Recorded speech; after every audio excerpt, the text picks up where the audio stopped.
Hello, good evening. मैं मोहित। जैसा आपको पता है, मैं आपको जैसे मैं लेक्चर आपने सीरीज स्टार्ट कर रखी है जिसमें आपको छोटे छोटे कंसेप्ट बताता हूँ। छोटे पर मोटे कंसेप्ट है, बेसिक कंसेप्ट है जो आपको आने भी चाहिए, जिससे आपका दिमाग ज़्यादा तेज चलेगा और आपकी अप्रोच बनेगी चीज़ों को सीखने की। आज मैं आपको कोरस्पोंडिंग एंगल्स, अल्टरनेट एंगल्स जो आपके होते हैं ना, और जो दो जब सब कुछ सिखाऊंगा। आप देख लेना क्या क्या सिखा रहा हूँ, पर ये कंसेप्ट सिखा रहा हूँ। अल्टरनेट एंगल क्या होता है, कोरस्पोंडिंग एंगल क्या होता है, कि कोरस्पोंडिंग एंगल कौन से होते हैं, वे इक्वल क्यों होते हैं। बात समझ में आई ना। वर्टिकल अपोजिट एंगल के बारे में मैं सिखा चुका हूँ। वर्टिकल अपोजिट एंगल के बारे में मैं चुका हूँ कि वे कैसे इक्वल होते हैं। पहले उनको जाके देख लेना, उसका यहाँ पे मैं यूज करने वाला हूँ आज सिखाने के लिए। ठीक है, ध्यान से देखते रहना। एक बार देखो, चीजें बड़ी आसान है। देखो मैं क्या कर रहा हूँ, मैं दो पैरेलल लाइन खींच रहा हूँ। दो पैरेलल लाइन, पैरेलल लाइन कौन सी होती है, जो कभी भी एक दूसरे को आगे जाके कट नहीं करेगी। बात क्लियर है ना। वो क्या होती है, पैरेलल लाइन। ठीक है, और इसको एक लाइन कट करके जाती है, इसे बोलते हैं ट्रांसवर्सल लाइन। क्या बोलते हैं, ट्रांसवर्सल लाइन। बात कंफर्म है क्या? ठीक है। अब मुझे बस सिंपल सी बताना। देखो, मैंने आपको, अगर आपने देखा है पहले कि वर्टिकल अपोजिट एंगल क्या होता है, तो मैंने सिखाया था। देखो, ये दो लाइन कट करके जा रही है। अगर ये एंगल एक है तो ये भी क्या होगा, एंगल एक होगा। बात क्लियर है ना, क्योंकि दोनों एंगल क्या होते हैं, इक्वल होते हैं। अगर ये एंगल दो है तो ये भी क्या होगा, एंगल दो होगा। इतनी बात, कोई दिक्कत किसी को भी? ठीक है। अगर ये रखो, जैसे ये लाइन और ये लाइन दोनों कट करके जा रही है, मैंने सिखाया हुआ है। अगर ये एंगल तीन है तो ये भी कितना होगा, एंगल तीन होगा। अगर ये एंगल चार है तो ये भी कितना होगा, एंगल चार होगा। बात क्लियर है क्या? ठीक है, इतनी बातें तो मैंने सिखा दी थी। वर्टिकल अपोजिट एंगल, देखो ये एंगल इसके बराबर, ये एंगल इसके बराबर, क्योंकि दो लाइन क्या कर रही है, कट कर रही है। वैसे ही दो लाइन यहाँ पे भी कट कर रही है, तो ये एंगल इसके बराबर, ये एंगल इसके बराबर। बात कंफर्म है ना? ठीक है। अब देखो कोरस्पोंडिंग एंगल क्या होता है, सुनना। पहले मैंने पहले भी वीडियो डाल रखी है कोरस्पोंडिंग एंगल की, वहां पे मैंने याद करने का तरीका भी सिखाया था। पर मैं बताता हूँ कि कोरस्पोंडिंग एंगल इक्वल क्यों होते हैं। देखो, कईयों को ये कन्फ्यूजन होता है कि जैसे मैंने क्या कहा था, सुनो ध्यान से। मैं कहता हूँ कि ये एंगल जो होता है इसके इक्वल होता है। अब कईयों को तो समझ में नहीं आता कि ये एंगल इसके इक्वल कैसे हो गया। प्रूफ तो होना चाहिए ना। बात समझ में आई? प्रूफ मांगते हैं कि ये एंगल इसके इक्वल कैसे हो गया। फिर मैंने कहा कि ये एंगल इसके इक्वल होगा, ये एंगल इसके इक्वल होगा, और ये एंगल इसके इक्वल होगा।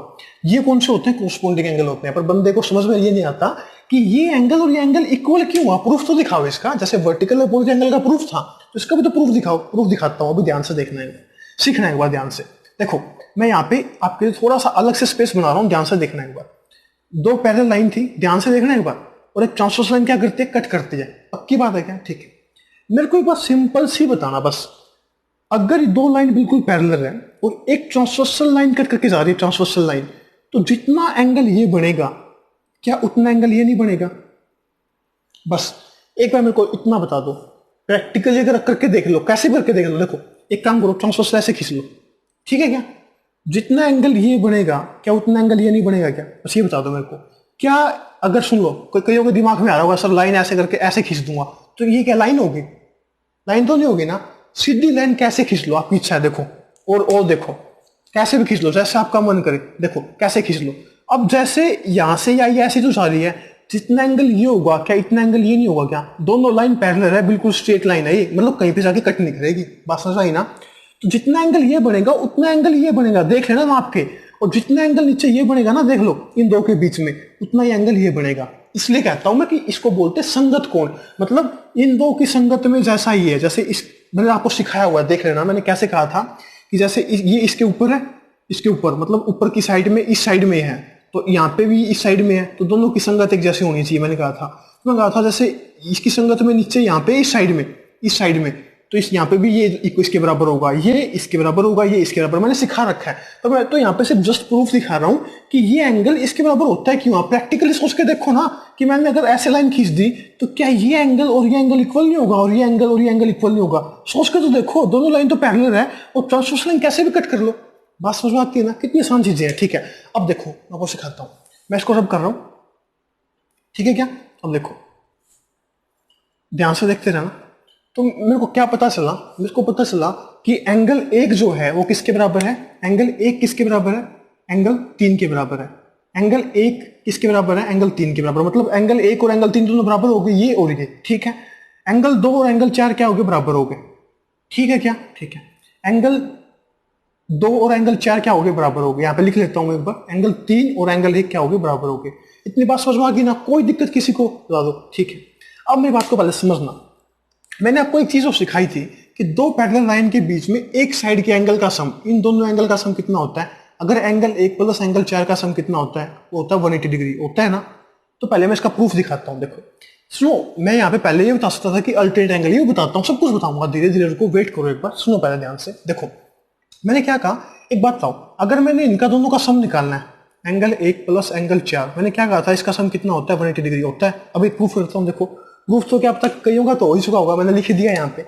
एंगल 1 प्लस एंगल 4 की जगह मैं क्या लिख सकता हूँ? एंगल 2। ठीक है, तो मेरे को बताओ क्या एंगल 1 और एंगल 2 का सम क्या होगा?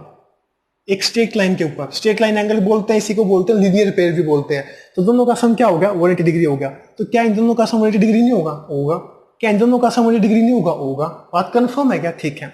अब बताओ, क्या कहते हैं कि जड़ की शेप अगर बन रही है, जड़ की शेप, तो ये दोनों एंगल क्या होते हैं? इक्वल होते हैं। ये तो प्रूफ कर भी दिया कि एंगल 3 किसके बराबर है? 1 के बराबर। तो 1 किसके बराबर? 1 के बराबर। तो दोनों एंगल क्या है? ये बराबर। दोनों एंगल ये बराबर होंगे। बस समझ आ गया क्या? तो मैंने आपको अल्टरनेट एंगल बता दिया, मैंने आपको कोरस्पोंडिंग एंगल बता दिया, मैंने आपको इससे पहले वर्टिकल अपोजिट एंगल के बारे में बता दिया था, और मैंने आज आपको दो पैरेलल लाइन के बीच में जो ये एंगल, इंटरनल एंगल का जो सम कितना होता है? 180 डिग्री। इन दोनों का सम कितना होता है? 180 डिग्री। मैंने आपको ये सब कुछ बता दिया। ठीक है, ये सारी चीज प्रैक्टिकल ही है। अगर कोई अब मान लो कोई एंगल जाएगा निकालना, तो जितना मैंने सिखाया उससे आप कोई भी एंगल निकाल सकते हो, कुछ भी निकाल सकते हो।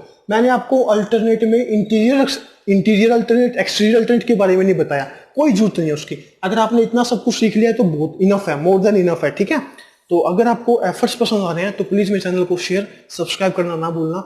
Okay, thank you, good bye.